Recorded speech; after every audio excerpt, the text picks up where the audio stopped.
योगी च न निरग्निर्न चाक्रियः यं सन्न्यासमिति प्राहुः योगं तं विद्धि पाण्डव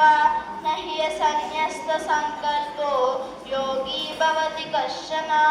आरुरुक्षो मुनेर्योगं कर्मकारणमुच्यते योगारूढस्य तस्वैव शमः कारणमुच्यते यदा हिनेन्द्रियार्थेषु न कर्मस्वनुसज्जते सर्वसङ्कल्पसन्न्यासी योगारूढस्तदुच्यते उद्धरेदात्मनात्मानमवसादयेत् आत्मैव ह्यात्मनो बन्धुः आत्मैव रिपुरात्मनः